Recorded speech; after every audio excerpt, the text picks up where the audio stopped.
Doodlebud here. We have an array of Asvine pens, all are lovely, and this is the latest edition. This is the V200. I was very fortunate for Asvine to send me this pen ahead of release. I've been using this for over a month now, and I have to tell you, I've been really pleased with it. This way, as soon as it goes live, you're able to have a little more detailed information. I'll give you all the measurements and size comparisons, tell you all about it, what I like, don't like, all that kind of stuff. So let's start jumping into it. Got to tell you that I've been impressed with the overall improvement of just build quality and attention to detail and refinement in the Asvine pen since I reviewed the very first pen that they've launched. I got to say that so far, I really think this is my favorite. The P20 up until now has been my favorite. I think this one has taken over that spot. What we have here, this is an acrylic body that you can see here on the main part of the pen, the part of the cap as well, and then we have titanium trim to go with it. So a section end part here, and some of the trim and the clip is titanium as well. The pen will come with two nib options. Mine is fitted with the Asvine nib. This is a fine size nib.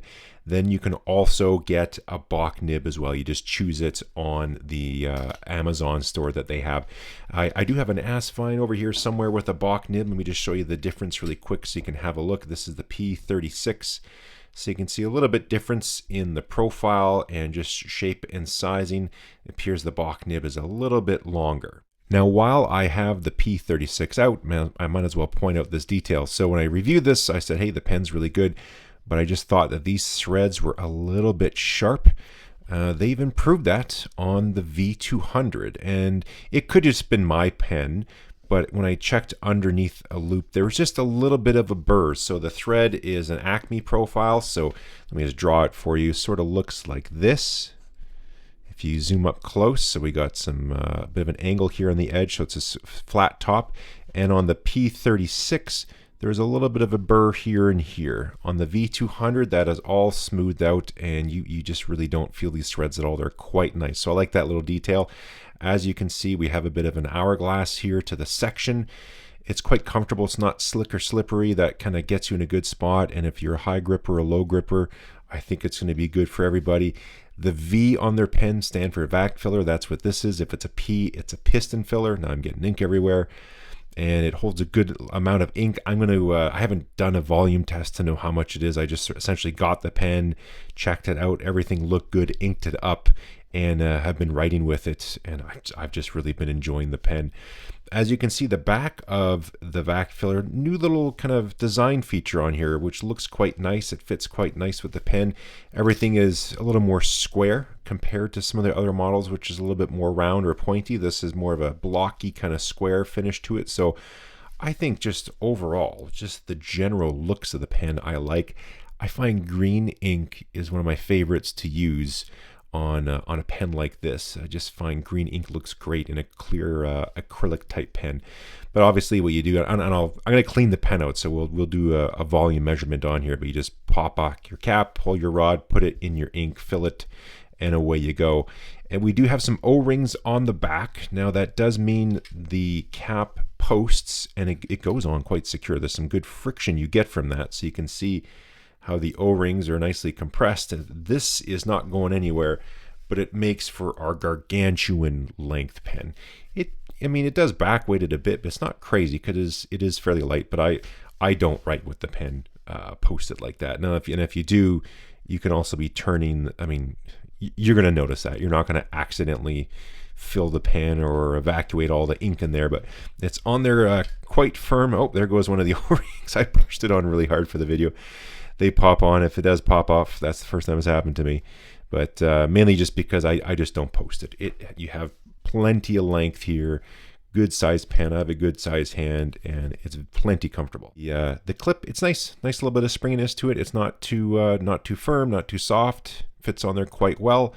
Everything on the pen is quite nice. You have a little ring here at the top. Keep it fairly simple, but I think that looks nice with the pen. And just tripod fell down once again, but on the back I was trying to show you it's just fairly simple. But I like this little profile. I haven't seen a a knob on the back of a pen like that, sort of like a top hat style. I think that looks nice. The edge isn't too sharp or anything and all like that, and all the seams and edges are very well machined. No burrs or misalignment or anything. Just giving you a close up here so you can see the V200 on there. Everything is put together very, very well. All the trim rings on here, how the clip goes on, the machining's pretty good and everything. You know, all the edges are broken and have proper radiuses on them and everything else as well. So I'm quite impressed by the level of detail that goes into these pens. Everything's looking really, really good, and I've been very impressed. The other thing that has impressed me is their nibs. These Asvine branded nibs that they're doing, you know, they've been great. I've had extra fine, fine, and medium. Those are the nib option sizes for the Asvine nibs. All the ones I've had have been absolutely fantastic, smooth, well-tuned, just everything is bang on. I believe it was this one here. This one has the Bock nib. When I first got it, it did need to have some tuning, and we just corresponded a little bit back and forth. And they actually have had some issues with some of the Bock nibs.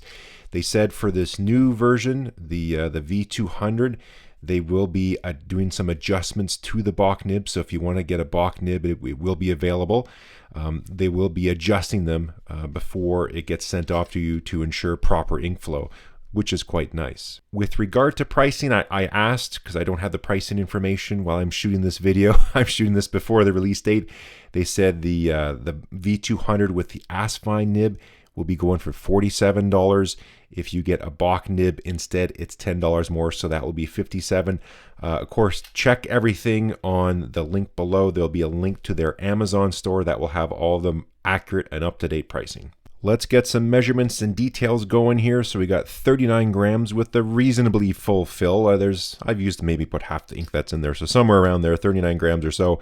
We got 11 3/4 in the cap, and the pen body you got 27.3. Let's do some detailed measurements, and then I'll do a size comparison. 146 overall, 133 with just the pen. Posted is ridiculous, but it's 179. 15 1/4 for the cap diameter. 13.3 for the main body. Top of the section and still touching the threads, we got 12.6. Narrowest part's about 10.3. And the full section length is about 25.3 or so. Here are the other Asvine pens for comparison. I hope I get all these numbers right. I think the V126, the P36, the V200, the P20, and the P50. Now the caps are off, and it is the longest of the bunch. Comes in the standard Asvine box that they are using for their pens, along with a little manual and all that good stuff.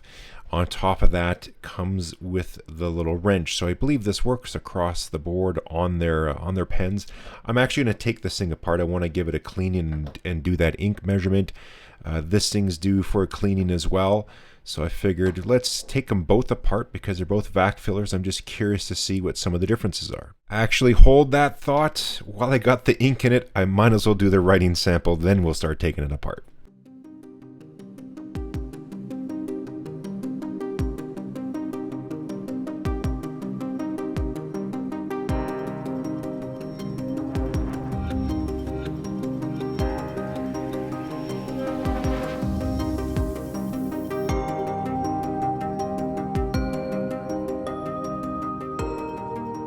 Comments on how the pen writes. It writes fantastic. The nib is smooth, the wetness is great, feedback, everything it's just right where you want it to be. You take it out of the box, you put some ink in it, you write with it, and it works. It's exactly what a pen should do at all price points, and for the price points they're operating at, I think they are doing a fantastic job. Now, I'm going to take the pen apart, get the ink out, and we'll start getting into some more details. I'm back from the sink. Now, to clean the pen out, you can just do a standard thing where you just pull back the rod, blast out the ink, put it in some fresh water, and just continually go back and forth, filling it with fresh water, cleaning it all out, and you're good to go. The section does unscrew nice and easy.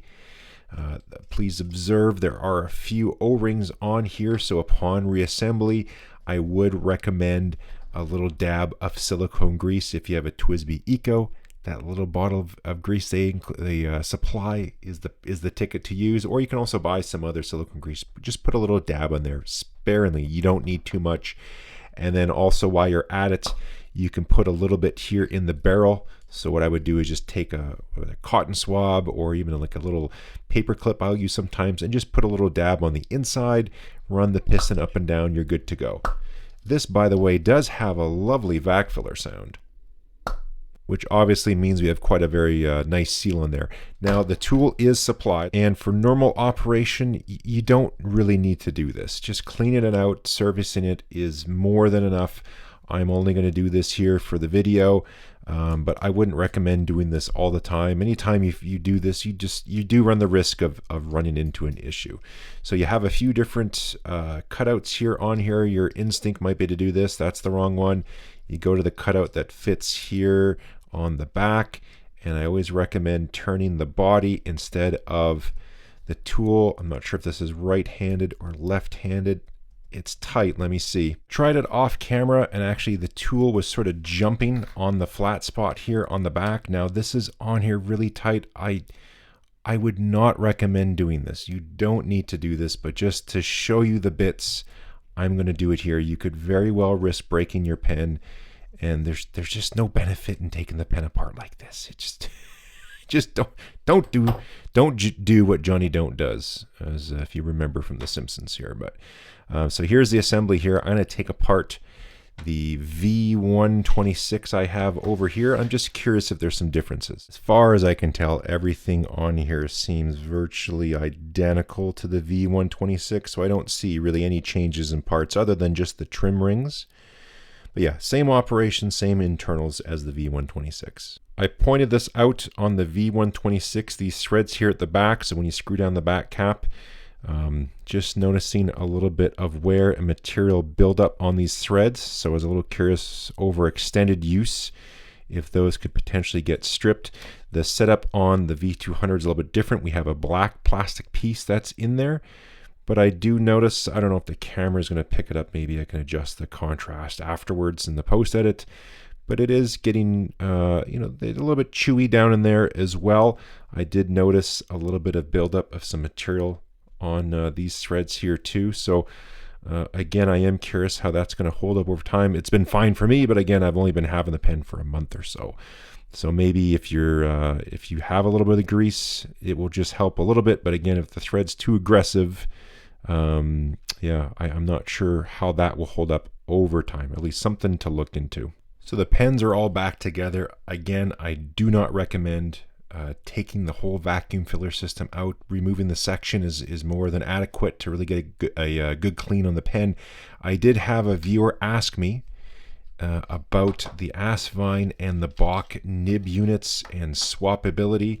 I don't think you can thread one into the other. Let me get this out. For starters, it doesn't really seem like the collar there, the housing, comes out on the Bock. It just seems to be a slip fit, a pressure fit, so that's not going to work between the two.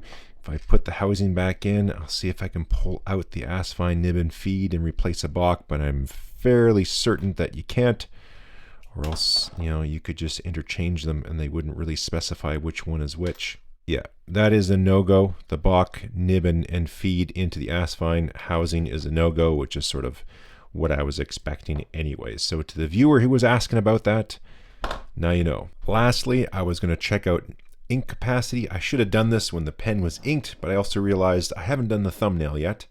I don't want to have ink in the pen, so I'm going to have to re-ink it anyways. Here I'm going to use the Robert Oster green, Ride Green. I was using green.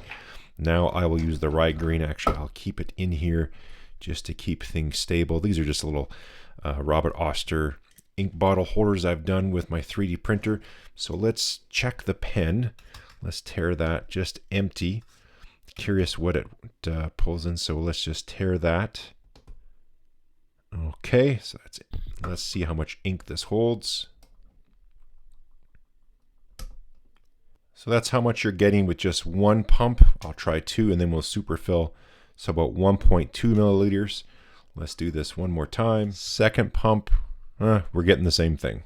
I've shown this before. You can get the superfill if you draw the rod all the way back and then cautiously push up the plunger and push out all the remaining air. Make sure the plunger does not pass the break point there where the seal will let go or else all the ink will come out too. Where's the plunger? There it is. We still got a ways to go. So now there we go. All the air is coming out. It's going to start, ink will come out the feed a touch now. I think we're getting a little ink out of there. Oh, I'm getting so close to that edge. That's as far as I'm going to go, or else there is going to be a big time mess on my hands. We'll plunge it now, and let's see what we get. I love green ink on titanium, by the way. So now you get the super duper fill. You can see barely any air in there. Instead of 1.2, now we got 2.3. Appreciate how much ink these hold, but just from a visual perspective, I actually don't like a full fill on the vac fillers. I like to see the ink sloshing around, so I'm going to shoot some of that back in there. And yeah, just do like the regular fill on here, because I sort of like that visual of seeing some of the ink floating around, and I think it just looks a little bit nicer. I'll show you quickly because I know somebody will ask. I did the smear test and they actually look the same. That's the rye green, that's the green down here. They look identical. But on the text over here, you can see it just did the rye green. Has some shading to it as well, but just a little bit darker. I actually I prefer the rye green over the green, just a little bit more depth to it. So I figure I might as well leave it there. I'm starting to make a mess, and I hope I've answered every single possible question that every viewer could possibly ask. Anyways, we'll leave it there. Thank you to Asvine for sending me their new V200, especially ahead of time, so I could test drive it and get everyone a review before they go ahead and decide to pick one up or not. I've been loving everything about the pen, the feel, the balance, the nib writes wonderfully, the looks, all that great stuff. Like I pointed out, the only issue to me are, it's the same one on the V126, it's just those threads with that back cap. You know, they do get a little bit chewy over time. I hope it doesn't get any worse or progress any more. Time will tell, but that's about the only flaw I can still find with the pen. Other than that, I've been really enjoying this. As always, thumbs uppy. Questions, comments, subscribe. Catch you next time.